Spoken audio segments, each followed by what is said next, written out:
दोस्तों मैं आज फिर डीगल वेटलैंड्स पे हूँ। टोल प्लाज़ा क्रॉस करने के बाद जो एरिया आता है लेफ़्ट साइड में, वहाँ पर आई हुई हूँ। और देखिए बहुत कम माइग्रेटरी बर्ड्स अब बचे हैं। ये बीच में एक हेरन है, आई थिंक ग्रे हेरन है, पीछे कॉर्मोरेंट्स वगैरह और कुछ डक्स हैं, शोवेलर्स वगैरह जो बची हुई हैं। इस समय बार हेडेड गीज़ बिल्कुल नहीं दिख रही हैं। हालांकि थोड़े दिन पहले ही मैंने टोल प्लाज़ा के पहले ही बार हेडेड गीज़ देखे थे। अब यहाँ पे एक मैंने बार हेडेड गूस देखा, यहीं पर थी अभी। तो अब इनके वापस जाने का भी समय हो गया है। ये रही, ये देखिए ये है, लेकिन ये अभी एक ही दिख रही है यहाँ पे। पानी के किनारे ये ग्रेज़ कर रही हैं। तो दोस्तों ये जो समस्या है वेटलैंड्स के श्रिंक होने की, बर्ड्स की संख्या कम होने की, ये केवल एनवायरनमेंट तक सीमित नहीं है। ऐसा नहीं है कि सिर्फ एनवायरनमेंट को इससे नुकसान हो रहा है या बर्ड्स को नुकसान हो रहा है। वेटलैंड्स कम हो रही हैं तो बर्ड्स कहाँ जाएंगी। ये एक और बार हेडेड गूस यहाँ पर है, ये देखिए। तो ये सिर्फ इनके लिए नहीं, हमारे लिए भी नुकसानदेह है। हमारी कम्युनिटी के लिए, हमारे जो एनिमल्स हैं या जो डोमेस्टिक एनिमल्स हैं, पोल्ट्री हैं, उनके लिए भी नुकसानदेह है। वो किस तरह से, वो मैं आपको बताती हूँ अभी। देखिए मैंने पहले भी आपको बताया है कि जो इनका जो ब्रीडिंग ग्राउंड है बार हेडेड गीज़ का स्पेशली, वो है मंगोलिया, सेंट्रल एशिया, तिब्बत, ये सारे एरिया में। तो ये वापस वहीं जाते हैं समर टाइम में ब्रीडिंग करने। अब ये जो एरियाज़ हैं, यहाँ पर जो पॉपुलेशन है इंसानों की और जानवरों की, वो मेनली नोमैडिक है। मतलब कि वो एक जगह से दूसरी जगह घूमते हैं, इंसान अपने जानवरों के साथ, लाइव स्टॉक के साथ और फैमिलीज़ के साथ, और उसके बाद वो दूसरी जगह चले जाते हैं। तो क्या होता है कि ज़्यादातर ये डेरा जो है किसी न किसी पानी के सोर्स के पास में ही डालते हैं। ये जो पानी के सोर्सेज होते हैं, यही इनके ब्रीडिंग ग्राउंड्स भी हैं।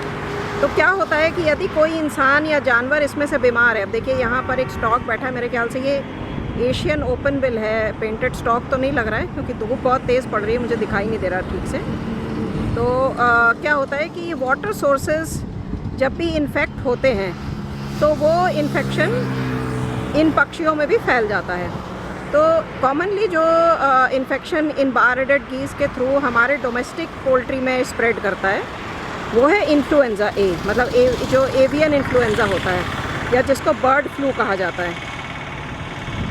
ठीक है, ये देखिए पीछे जो है, ये एक मेरे ख्याल से सैंड पाइपर है यहाँ पर। तो किस तरह से ये फैलता है कि जो ये पक्षी उस इन्फेक्शन को वहाँ से पिकअप करते हैं, वो इनकी बॉडी में रहता है, लेकिन इनको कुछ नुकसान नहीं होता, इनको इन्फ्लुएंज़ा अफेक्ट नहीं करता।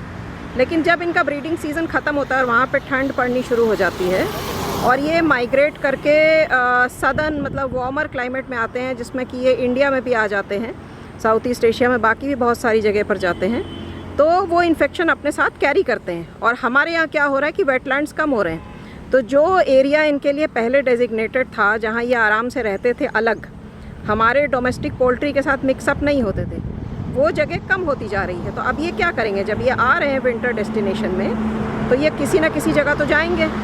तो ये जो एग्रीकल्चरल लैंड्स हैं, जो टेम्पररी वेटलैंड्स बन जाते हैं, उनमें आ जाते हैं। या फिर ये क्या करते हैं कि जो गांव में पॉन्ड्स वगैरह, आर्टिफिशियल लेक्स क्रिएट किए जाते हैं डोमेस्टिक वाटर फाउल के लिए, डक्स के लिए, गीज़ के लिए, पोल्ट्री के लिए, क्योंकि पोल्ट्री एक बहुत बड़ी इंडस्ट्री बन गई है इंडिया में और बाकी साउथ ईस्ट एशियन कंट्रीज़ में भी।